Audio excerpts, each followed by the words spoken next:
VC, it's Steve Whitty here with another video. This is recent listens number 20. I'm going to show off, I think, quite a few albums. This might be a long one. This my laptop holds out.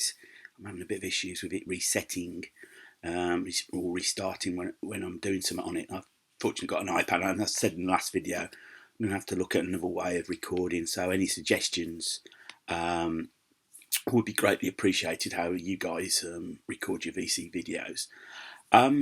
Yes, there's going to be about 17 albums I'm going to show you. A mixture of different types. Hopefully there's something in there for everyone. I hope everybody is well. It's absolutely miserable here this morning. It's absolutely bucketed down with rain. So here goes. So let's play the first show. Not play the first video. Let's show the first album. Now this is. Oh, hang on. Get them in the right order. That'll help. First one. This is a group called the Brainiac 5 Journey to X. Now you may have known that I've sort of been looking after my mate. The record shop in Sutton for Pete while he's been at a couple of festivals, and one of them was the Technicolor Dream Festival in Wales, which was a psych festival, and he brought back a goodie bag, including t-shirts and CDs, but he also included this album by the Brainiac 5, Journey to X. This is very much sort of psych rock album. And very good it is as well. It just came out in 2017. If you can have a listen to it, it's worth listening to. I don't really know much about the band. That's what they look like. So I think I get the feeling this is done outside their normal job. Black vinyl, there's the label. Yeah, really good. Tracks I enjoyed were the long tracks of Human Scapegoat and Kill It. There's the single that they put out in there called Some Things is on the album as well. If I can remember, I'll put a link to their website in description, and you might be able to get if it intrigues you. You might be able to get the album through their website. It's a good album, actually. I quite enjoyed it. Next one is Red by Black Uhuru. This came out in 1981. Black Uhuru are quite important band in reggae. You can see the album's called Red and lives up. It's in red vinyl. It's an original release of 81. Best known track is the single Spongy Reggae. So the band at this time consists of Michael Rose, Puma Jones and Ducky Simpson. And within later releases they become very popular in the States, and in fact they were the first group to win the Grammy for Best Reggae Album or Best Reggae Performance.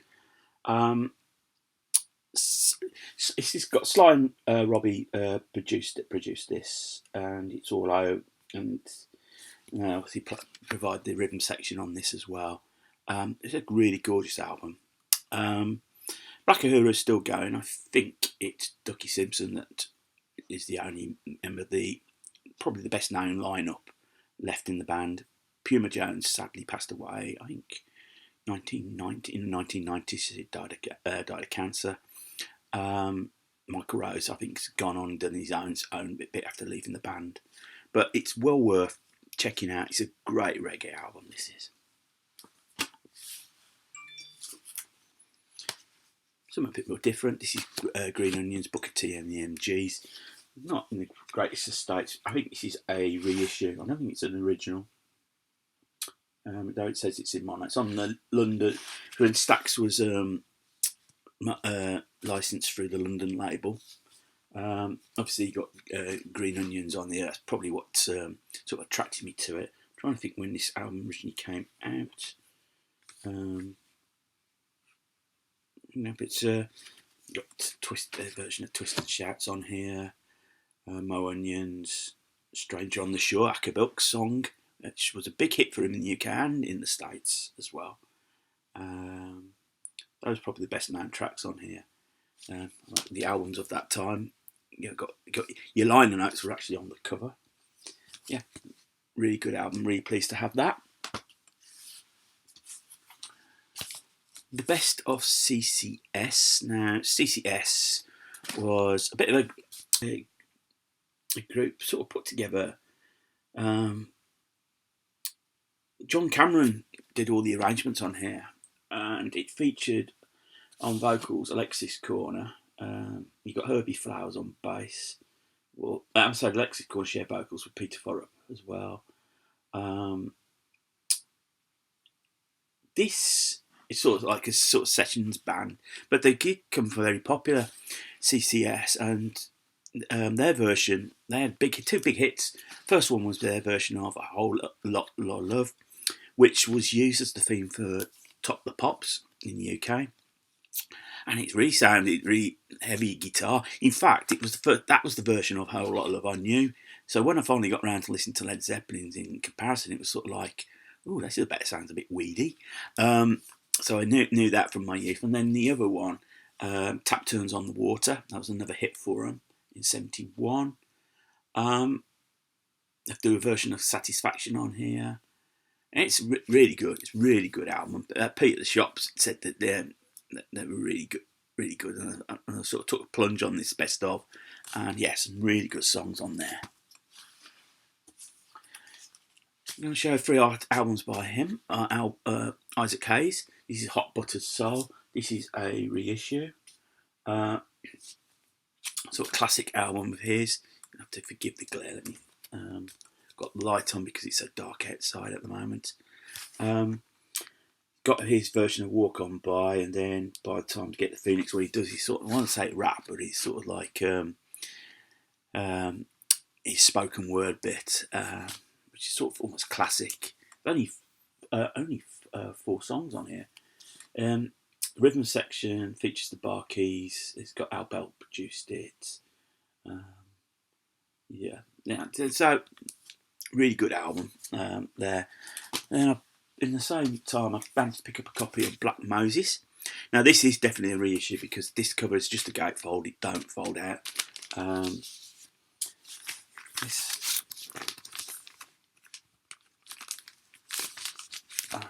I won't get it out. Yes, I say it's just the gatefold. Another good album, classic album. I enjoyed that one.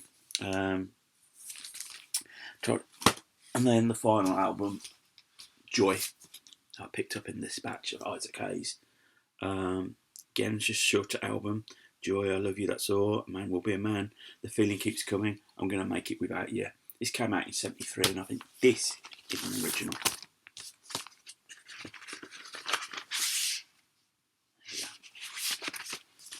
You all know what a Yellow Stacks label, classic label, looks like. So pleased to pick that up. You know, I'm always open to new genres, and a bit of soul. Whoops, a daisy doesn't go amiss.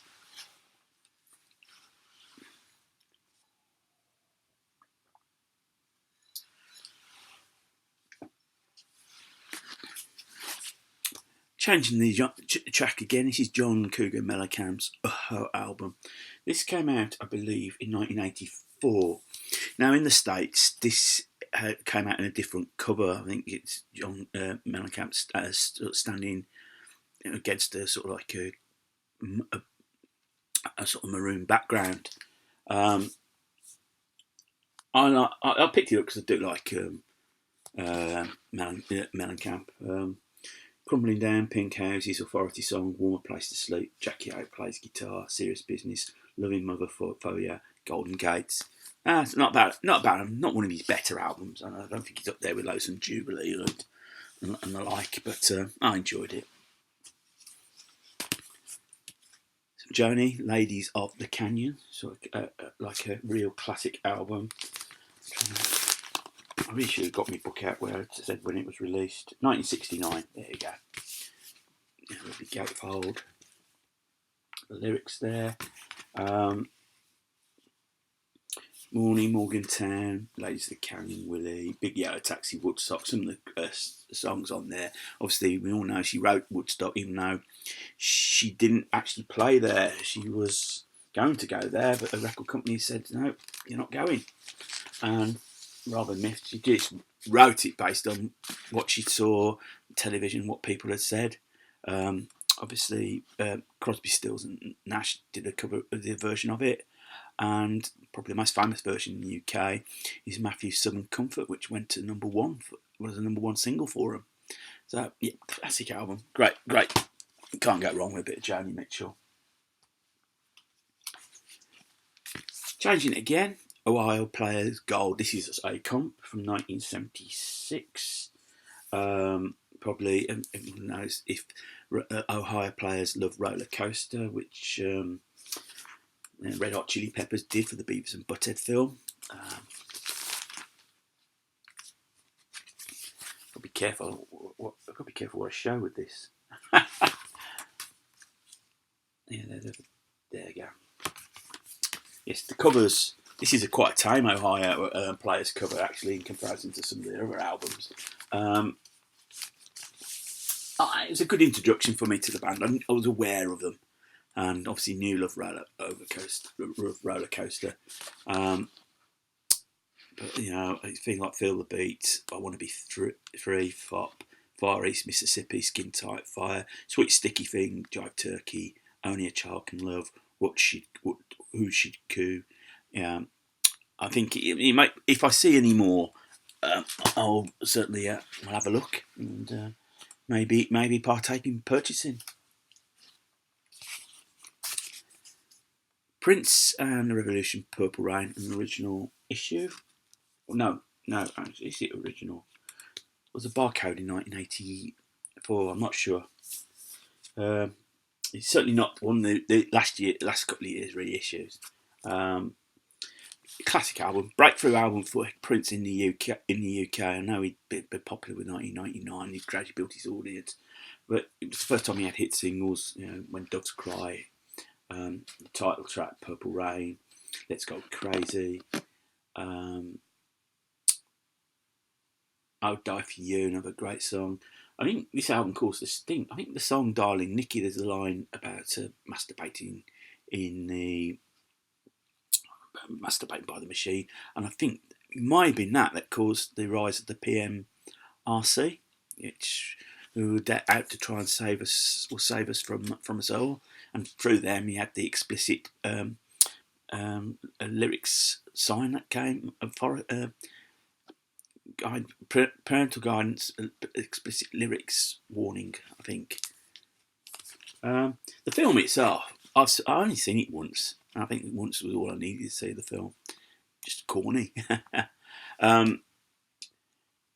But as I said, Prince, it introduced Prince to a lot of people in the UK. It was my main introduction for him. And he became one of my favourite artists, but purely because there's so much in this album and future albums. When he went and did his follow-up around the world in a day, I think this correct me if I'm wrong, if it's the wrong title, and when it was all quite a lot of psychedelia in it, and you just thought you're dealing with somebody that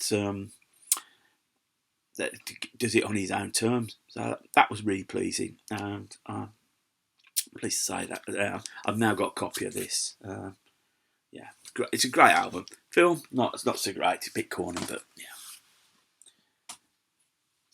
Again, another 3 albums are from this artist, Queen. Now, this is not great for me. This is an original issue of the debut album, which came out in '73, I believe. Yes.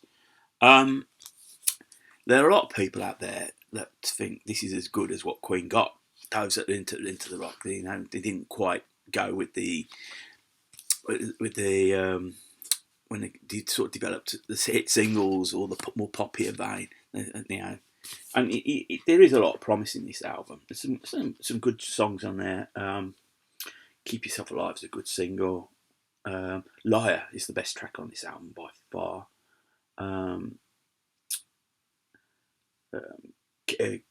Get Great King Rat's another great one, doing all right. That was actually features a co-write with Tim. Oh God, they got Tim Steffel, I think is what his name, and he was the guy that was in Smile, and who left and went to Tony Bong. On here, actually, Roger Taylor is known as by his full name, Roger Meadows Taylor, and John Deacon, for some reason, is known as Deacon John on here.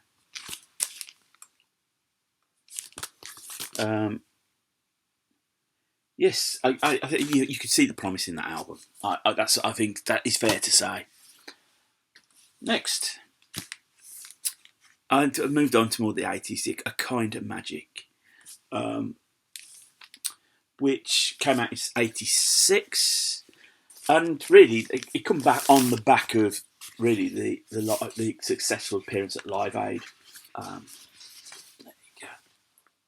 I mean, Queen had morphed into quite a different band at that time. But this, in a sense, is essentially a soundtrack for Highlander, because quite a few of the songs are featured on Highlander. Who Wants to Live Forever, Masters of the Universe, Princes of the Universe, Give Me the Prize. Kind of Magic actually on the album, but where it differs from Flash Gordon was they made a proper album, so it's not Kind of Magic soundtrack to Highlander. Songs are featured in Highlander, and that's the way it differs. One Vision came on the back of the Live Aid performance. And it did really kick out, because their name was mud at that point, to be honest. The previous year they'd gone and played Sun City, and as much as Brian May will try and defend it, I know Roger Taylor really regrets that it ever happened. It was wrong in that point. The album itself is not a bad album. It's not one of their greatest. It's not one of their greatest 80s albums. Don't Lose Your Head features Joan Armatrading on vocals as well. But some throwaway songs like Pain is Close to Pleasure. Friends Will Be Friends. It's not one of my favourites, but it's not bad. It's not a bad album.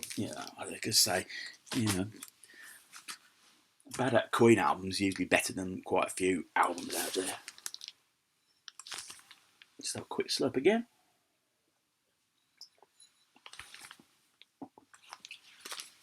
Queen's Greatest Hits Volume 2. This is an original release. Sorry, Greatest Hits 2, to give it its full proper title. Released in 91, just prior to the passing of Freddie Mercury. And it's as a snapshot of the period between 82 to 91. It was another 10-year cycle that had closed. I guess it covers it's better days, but Vinyl Play's great. And then obviously you've got and obviously got some photos of Freddie in 91 where you could see he looked ill. And I have to be honest, it really upset me when he passed away. Because Queen were one of my favourite bands at that point. But I've mentioned Bohemian Rhapsody as a song. It's given me and my family a lot of pleasure. We've had a good few drunken sing-alongs to that. So when he passed, it was like somebody had kicked the chair from underneath me. I know my brother felt the same. Me and my brother are chalk and cheese, but Queen were one of the few things that we sort of bonded. One of the few things we bonded on.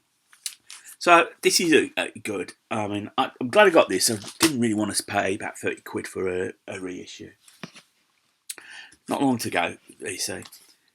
Lou Reed's Coney Island Baby. This is a reissue, and it's slightly warped, but it does play. I've got this for next to nothing. I'm trying to think when it came out. It's reissues from 1981. Sorry.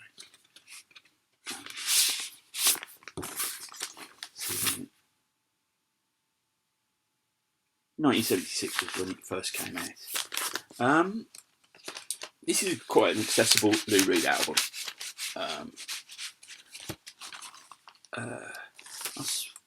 I suppose it might be. This might come after Metal Music Machine. I'm not sure if it did or didn't.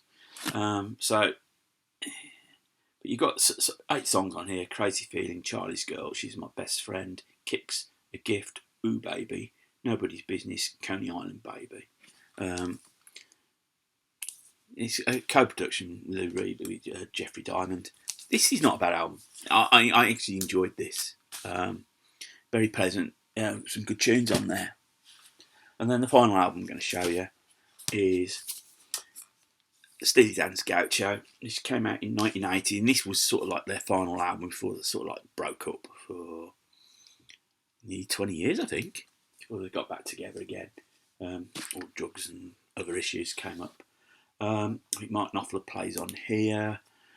A19 is probably the best known track on here. It's not a bad album, but it's not up there with, say, Asia, and Can't Buy a Thrill. It's, I would probably say this might be the weakest of their albums, and maybe it was a good time for them to pull out. And it's got the sleeves on here. Steve Gadd on drums as well. In a way, times have changed. That perfect sound that Steely Dan had strived for had changed a little bit. People were looking for something a little bit rougher sounding, if that's quite, with the punk new wave. So I suppose they chose to bow out on that. So there you go, VC. Those are the albums I'm showing you today. I hope you have a good Sunday. I don't think I'm going to have much fun. I'm probably going to be playing a lot of records because apart from going out and doing some shopping, there ain't going to be much worth doing because I think the weather's going to be so scuppered a lot of plans. So if you're new to the channel and you like what you see, click on the subscribe button.